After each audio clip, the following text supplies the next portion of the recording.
संस्कृत व्याकरण के कठिन विषयों को सरल तरीके से समझाने के लिए शुरू की गई है यह series Sanskrit lessons with doctor Seema Sharma. मैं डॉक्टर सीमा शर्मा आज की इस वीडियो में व्याकरण के एक महत्वपूर्ण विषय उपपद विभक्ति से संबंधित कुछ इंपॉर्टेंट पॉइंट्स को बताऊंगी।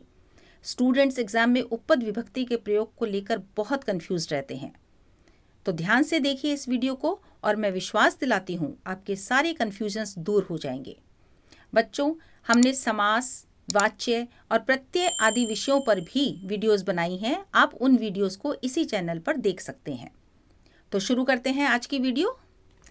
आज हम जिस विषय पर बात करेंगे वह है उपपद विभक्ति। बच्चों, आप कारकों से परिचित हैं। कर्ता, कर्म, करण, संप्रदान ये कारक होते हैं और ने, को के द्वारा ये कारकों के चिन्ह होते हैं। ये सब आप जानते हैं। और जब हम संस्कृत में वाक्य बनाते हैं तो इन्हीं कारकों के आधार पर हम शब्दों के साथ विभक्तियों का प्रयोग करते हैं और उन्हें हम कहते हैं कारक विभक्ति। लेकिन कभी कभी किसी अव्यय, उपपद या विशिष्ट पद के कारण अगर उन सामान्य कारक विभक्तियों की जगह कोई अन्य विभक्ति लगती है तो उन्हें हम कहते हैं उपपद विभक्ति। इसे हम उदाहरण के द्वारा जानते हैं, जैसे है गणेशाय नमः। यहाँ पर नमः शब्द के कारण चतुर्थी विभक्ति का प्रयोग किया गया है। ठीक है। और ये विभक्तियाँ जो उपपद विभक्तियाँ होती हैं वे द्वितीया से सप्तमी विभक्ति तक प्रयोग की जाती हैं। अब किस कारण से विभक्ति परिवर्तित होती है, कौन कौन से ऐसे शब्द होते हैं या धातुएं होती हैं जिनके कारण सामान्य लगने वाली कारक विभक्ति के स्थान पर उपपद विभक्ति आ जाती हैं, उनके बारे में हम जानते हैं। बिल्कुल सिंपल चीज़ है बच्चों, आप सिर्फ इन शब्दों को और इनके अर्थों को ठीक से समझ लीजिए, क्योंकि दिक्कत वहीं आती है जब हमें ये शब्द और उनके अर्थ याद नहीं रहते।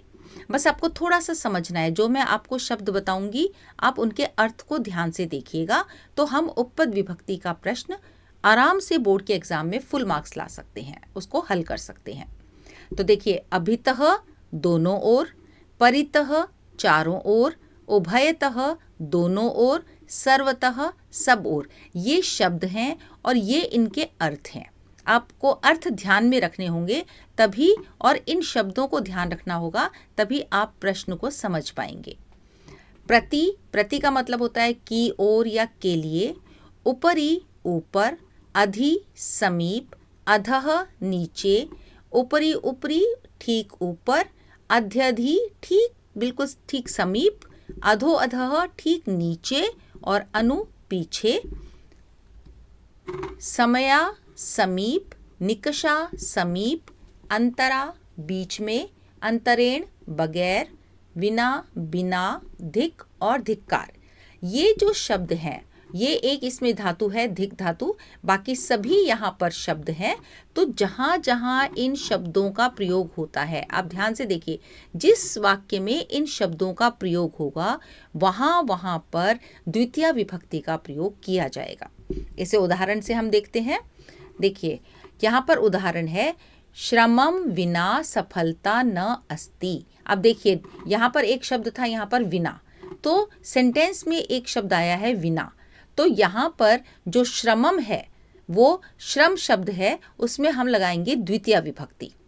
ठीक है, क्योंकि यहाँ पर विना है इसलिए यहाँ पर श्रम में द्वितीय विभक्ति का प्रयोग हुआ है। इसे हम कहते हैं उपपद विभक्ति। उप का मतलब होता है समीप और पद मतलब शब्द। तो जो बिल्कुल समीप शब्द है इस वाक्य में, उसके कारण यहाँ पर विभक्ति परिवर्तित हुई है। ठीक है। अब विद्यालयम अभितः वृक्षाः सन्ति। वृक्षाः सन्ति मतलब वृक्ष हैं। अभितः शब्द यहाँ पर प्रयुक्त हुआ है। हमारी देखिए टेबल में अभिता दिया हुआ है, अभिता मतलब दोनों ओर, और इसीलिए यहाँ पर सेंटेंस में विद्यालयम, विद्यालय के दोनों ओर वृक्ष हैं। अब देखिए, अर्थ के अनुसार यहाँ पर आना चाहिए था विद्यालय के दोनों ओर। के लिए हमें षष्ठी विभक्ति का प्रयोग होता है ना, विद्यालय से आना चाहिए था, लेकिन क्योंकि का के की में हम षष्ठी विभक्ति लाते हैं वो आनी चाहिए थी, लेकिन क्योंकि यहाँ पर अभितः शब्द है इसलिए हम षष्ठी ना लाकर द्वितीया लाएंगे, क्योंकि हमारा नियम है कि अगर अभितः शब्द होगा तो द्वितीया उपपद विभक्ति का प्रयोग लगे होगा। ठीक है बच्चों। इसी तरह से श्रमम विना, श्रम के बिना सफलता नहीं है, तो यहाँ पर भी षष्ठी आनी चाहिए थी। श्रम के, का, के, की, रा, रे, री, इसके लिए हमें यहाँ पर षष्ठी विभक्ति का प्रयोग होता है, लेकिन क्योंकि यहाँ पर विना शब्द है इसलिए हम द्वितीय विभक्ति का प्रयोग करेंगे। ठीक है बच्चों, तो ये थी द्वितीय विभक्ति। अब हम आते हैं तृतीय विभक्ति। तृतीय उपपद विभक्ति, ये जहाँ जहाँ पर ये शब्द होते हैं वहाँ तृतीय विभक्ति का प्रयोग होता है। ठीक है, देखते हैं कौन से शब्द हैं ये। हीनः, हीना का मतलब होता है किसी चीज से विहीन, रहित होना। विना, बिना या पृथक होना। विना द्वितीय विभक्ति में भी आता है, तृतीय विभक्ति में भी आता है और पंचमी में भी आता है। ठीक है, हम अर्थ के अकॉर्डिंग उसे देखेंगे। तीसरा शब्द है सह, समम, साकम, सार्धम। इन चारों शब्दों का अर्थ होता है साथ। ये अगर इन चारों में से कोई भी एक शब्द हमारे वाक्य में मिलेगा तो वहां पर हम तृतीय विभक्ति का ही प्रयोग करेंगे। फिर है प्रयोजन। प्रयोजन का मतलब होता है मतलब या किसी प्रयोजन के अर्थ में होता है। ठीक है, अगर ये शब्द है तो भी हम तृतीय विभक्ति का प्रयोग करेंगे। अलम, बस, मतलब रोकने के अर्थ में, बस और नहीं करना। तो अलम शब्द अगर आता है वाक्य में जिसका कि अर्थ है बस, रोकने का अर्थ है, तो वहां पर भी हम तृतीय विभक्ति का प्रयोग करेंगे। अंग विकार के योग में, अंग विकार होता है यदि शरीर के किसी अंग में कोई विकार है, कोई गड़बड़ी है, तो अगर ऐसे सेंटेंस से हमें पता चलता है तो उसमें भी तृतीय विभक्ति का प्रयोग होगा। अगला शब्द है समानः, सदृशः, तुल्यः। यानी इन तीनों शब्दों का अर्थ है समतावाचक, उसके समान। ठीक है, मतलब इन तीनों शब्दों में से कोई भी एक शब्द जिसका अर्थ समानता के लिए है, अगर हमारे वाक्य में आता है तो हम तृतीय विभक्ति का प्रयोग करेंगे। इसका एक उदाहरण हम देखते हैं। रमेशः नेत्रेण काणः अस्ति। रमेश नेत्र से काना है। ठीक है, अब यहाँ पर अंग विकार है, काणा है, तो ये अंग विकार है यहाँ पर, तो इसलिए यहाँ पर जो नेत्र शब्द है उसमें तृतीय विभक्ति का प्रयोग होगा। ठीक है, तो यहाँ आएगा नेत्रेण। बच्चों यहाँ गलती क्या होती है कि आपको जो विकल्प मिलता है फिलअप्स में, वहाँ पर नेत्रेण और नेत्राभ्याम, ये बहुत बार बोर्ड में पूछा जाता है। ये आपका एक टेस्ट लेते हैं बोर्ड कि नेत्रेण और नेत्राभ्याम दोनों में से कौन सा सही होगा। तो बच्चे बहुत बार गलती करते हैं कि नेत्राभ्याम लिख देते हैं, जबकि नेत्राभ्याम तो द्विवचन है और दो ही नेत्र होते हैं, तो काना कैसे होगा, है ना। एक नेत्र खराब है तो ही व्यक्ति काना है, अगर दोनों नेत्र खराब होंगे तो वो अंधा होगा। इस चीज़ का ध्यान रखना, ये बहुत बार बोर्ड में प्रश्न आया हुआ है। तो ये थी हमारी तृतीय उपपद विभक्ति। अब अगली है हमारी चतुर्थी उपपद विभक्ति। अब बच्चों देखिए, जहाँ जहाँ ये शब्द आएंगे या ये धातुएं आएंगी वहाँ वहाँ हमें चतुर्थी उपपद विभक्ति का प्रयोग करना है। जैसे नमः, नमः का अर्थ है नमस्कार। स्वस्ति कल्याण, स्वाहा आहुति, स्वधा बलि, अलम समर्थ कैपेबल। अब आप देखिए अलम शब्द हमारा तृतीय विभक्ति में भी आया था यहाँ पर, लेकिन रोकने के लिए, निषेध के अर्थ में था, मना करने के अर्थ में था, बस और नहीं करना है, निषेध करना है। तो जहाँ पर ये अर्थ होगा वहाँ अलम के साथ तृतीया लगेगी, लेकिन जहाँ समर्थ कैपेबल के अर्थ में आएगा वहाँ अलम में चतुर्थी विभक्ति लगेगी। जैसे रामः रावणाय अलम, तो यहाँ पर रावण में चतुर्थी विभक्ति लगी। ठीक है, ये सब शब्द हो गए। अब धातुएं देखिए, क्रुद्ध, रुच, स्पृह, द्रुह। अगर ये धातुओं का प्रयोग वाक्य में हो रहा है तो वहां पर चतुर्थी विभक्ति का प्रयोग होगा। यहाँ पर मैं आपको एक शब्द बताऊं, एक चीज बताना चाहती हूँ बच्चों। जैसे नमः शब्द है जिसका अर्थ नमस्कार है, एक होती है नम धातु जिसका अर्थ भी होता है नमन करना। लेकिन अगर नमन धातु का प्रयोग हुआ, जैसे अहम शिवम नमामि, तो वहां पर शिवम आएगा द्वितीय विभक्ति। लेकिन अगर नमः शब्द का प्रयोग हुआ, वो धातु नहीं है, ये शब्द है, इसलिए यहाँ पर शिव में चतुर्थी विभक्ति का प्रयोग होगा। ठीक है, इसका आप ध्यान रखना। ये दो शब्द इंपॉर्टेंट हैं यहाँ पर, नमः शब्द, नम धातु नहीं शब्द, और अलम समर्थ के योग में अगर आता है समर्थ के अर्थ में तो चतुर्थी विभक्ति का प्रयोग होगा। ठीक है, अब चलते हैं हम पंचमी उपपद विभक्ति पर। अब ये नीचे में कुछ शब्द और धातुएं हैं यहाँ पर, जिनके अर्थ के अनुसार यहाँ पर पंचमी उपपद विभक्ति का प्रयोग होगा अगर ये शब्द या धातुएं हमारे वाक्य में है तो। पहला है आरात, समीप या दूर के अर्थ में। बही, बाहर, बही शब्द अगर आता है तो हम पंचमी विभक्ति का प्रयोग करेंगे। और ये बही शब्द बहुत इंपॉर्टेंट है, ये बहुत बार एग्जाम में पूछा जाता है। बही का अर्थ होता है बाहर, ठीक है, तो ये बहुत बार पूछा जाता है। प्रभृति, प्रभृति मतलब यहाँ से लेकर, कहीं से अलग होना, दूर जाना, उसमें पंचमी आती है। विना, बिना के अर्थ में मैंने आपको पहले भी बताया था, विना में द्वितीया, तृतीया, पंचमी तीनों का प्रयोग होता है। इतर मतलब कोई दूसरा, अन्य। प्रमद धातु, ये भी बहुत बार पूछी जाती है। प्रमद धातु ये आलस्य के अर्थ में आती है। आरभ्य मतलब आरंभ होना, जैसे गंगा हिमालयात आरभती, तो हिमालय से शुरू हो रही है, आरंभ हो रही है, तो हिमालय में पंचमी विभक्ति का प्रयोग होगा।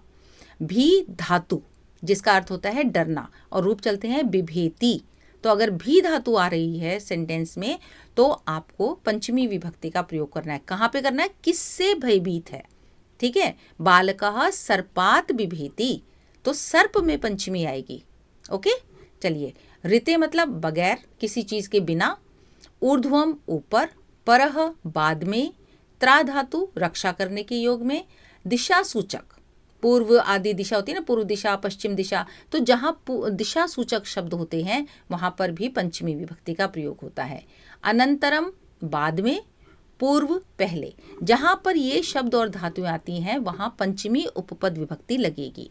उदाहरण देखते हैं। भवनात् बहि उद्यानम अस्ति, भवन शब्द है, भवन से बाहर उद्यान है, तो वैसे तो होना चाहिए भवन के बाहर, तो के आएगा तो के लिए षष्ठी आनी चाहिए, लेकिन यहाँ पर आया है पंचमी क्योंकि बही शब्द है यहाँ पर, तो इससे बाहर हो गया ना, अलग हो गया, तो भवनात् बहि उद्यानम अस्ति, पंचमी विभक्ति का प्रयोग। अब आगे देखते हैं हम षष्ठी उपपद विभक्ति। अब यहाँ पर कुछ शब्द हैं, उनके योग में अगर प्रयोग होता है, जहाँ पर ये शब्द आते हैं सेंटेंस में, तो उनके योग में हम षष्ठी उपपद विभक्ति का प्रयोग करेंगे। शब्द देखते हैं बच्चों। पृष्ठतः मतलब पीछे, पुरतः मतलब आगे, पश्चिमतः पश्चिम में, पूर्वतः पूर्व में, वामतः बाईं ओर, दक्षिणतः दाईं ओर। और निर्धारण, किसी चीज को चयन करना, किसी का निर्धारण करना, किसी के बारे में सटीक बताना या तुलना करना, ठीक है। इन शब्दों के साथ षष्ठी विभक्ति का प्रयोग होता है। या सदृश, समान, तुल्य जिसमें हम कहते हैं ना, उसमें हमें निर्धारण करते हैं, तुलना के अर्थ होते हैं, वहाँ षष्ठी लगा देते हैं। हेतु, हेतु के कारण, जहाँ पर हेतु मतलब होता है कारण, किसी कारण से कोई चीज़ हो रही है तो उसके प्रयोग में भी हमें षष्ठी विभक्ति का प्रयोग करते हैं। स्मरण के योग में, याद करने के योग में हम षष्ठी का प्रयोग करते हैं। ज़्यादातर जो बोर्ड में प्रश्न पूछा जाता है वो तुलना वाला प्रश्न आता है, या ये पृष्ठतः, पुरतः, पश्चिमतः और पूर्वतः, इन शब्दों का प्रयोग किया जाता है, ठीक है। वामतः, दक्षिणतः, इन शब्दों को आप ध्यान से देखिएगा। जैसे देखो, नगरस्य पृष्ठतः वनम अस्ति, नगर के पृष्ठतः पीछे वन है, ठीक है। नगरस्य पृष्ठतः वनम अस्ति, यहाँ पर षष्ठी विभक्ति का प्रयोग हुआ है। अब आगे देखिए सप्तमी उपपद विभक्ति। यहाँ पर कुछ धातुएं हैं। इंपॉर्टेंट चीज़ ये है कि ये वाले जो सप्तमी उपपद विभक्ति है, इसमें से एक प्रश्न आता ही आता है, या तो स्नेह धातु से रिलेटेड आता है या विश्वस धातु से, ठीक है। तो इसका आप ध्यान रखना, अगर वाक्य में स्नेह धातु है से बनी हुई धातु आ रही है या विश्वस धातु से, तो वहाँ पे सप्तमी का प्रयोग होगा ही होगा, ठीक है। तो आप इस चीज़ का ध्यान रखिए। स्नेह का मतलब होता है स्नेह करना, प्रेम करना। विश्वस का अर्थ होता है विश्वास करना, ठीक है। और निर्धारण करते समय समूहवाची शब्दों में भी, जब बहुत सारे लोग होते हैं ना, उसमें से किसी एक के बारे में बताएंगे कि ये श्रेष्ठ है, तो वहाँ पर भी हम सप्तमी का प्रयोग करते हैं। और ये कुछ शब्द हैं, इन्हें ध्यान रखो, इनमें से भी एक ना एक प्रश्न आ ही जाता है। कुशल, पटु, कुशल का मतलब भी होता है कुशल व्यक्ति जो है, एकदम निपुण है जो। पटु का मतलब भी होता है कुशल, प्रवीण भी होता है निपुण, कुशल। दक्ष मतलब परफेक्शन। ये सब कुशल, पटु, प्रवीण, दक्ष, निपुण, पंडित, ये सब परफेक्ट व्यक्ति के लिए आते हैं, ठीक है, ये विशेषण है। आदि चतुर अर्थ वाले शब्दों के साथ, कि ये सब चतुर मतलब ये चतुर वो नहीं है जो बहुत चालाक वालाक, नहीं, ये मतलब बहुत ज्ञानी, निपुण, परफेक्शन वाले, उनके लिए प्रयुक्त होता है।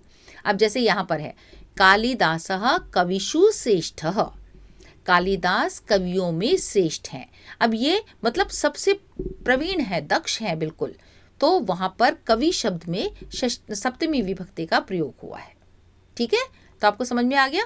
तो यहाँ पर कालिदासः कविषु श्रेष्ठः, यहाँ पर हुई सप्तमी विभक्ति का प्रयोग। तो बच्चों, ये थी हमारी 7 विभक्तियाँ, और इन पर आधारित ये कुछ प्रश्न मैंने यहाँ दिए हैं कार्यपत्रक में। अगर आप इन्हें हल करते हैं, प्रैक्टिस करते हैं, तो आप उपपद विभक्ति वाले विषय को बहुत अच्छे से तैयार करके एग्ज़ाम में जा सकते हैं। इसके अलावा अगर आप और भी प्रश्न मुझसे पूछना चाहते हैं या इन प्रश्नों के सही उत्तर जानना चाहते हैं, तो आप कमेंट्स में लिखिएगा, मैं इनके सही उत्तर आपको उपलब्ध कराऊंगी। और बच्चों, मैं आपसे बार बार यही बात कहती हूँ कि आप जो वीडियोस मैं इस सीरीज़ में बना रही हूँ, जो हम पहले भी वाच्य, समास और प्रत्यय पर आधारित बना चुके हैं, आप सारी वीडियोस को बाकी बच्चों के साथ भी शेयर करिए, ताकि हर बच्चे को इसका लाभ मिल सके और बोर्ड के एग्ज़ाम की तैयारी वो अच्छे से कर सके। क्योंकि बच्चों, ये इतने सिंपल टिप्स में, सिंपल तरीके से मैं आपको बता रही हूँ कि आप इनको थोड़ा सा ध्यान देकर पढ़ेंगे तो आपके पूरे नंबर आ सकते हैं, फुल मार्क्स आप आ सकते हैं, और संस्कृत एक स्कोरिंग सब्जेक्ट बन जाएगा। तो इन वीडियोस को आप सबके साथ शेयर करिए, लाइक करिए, ताकि ज़्यादा से ज़्यादा बच्चे इसका फ़ायदा उठा सकें।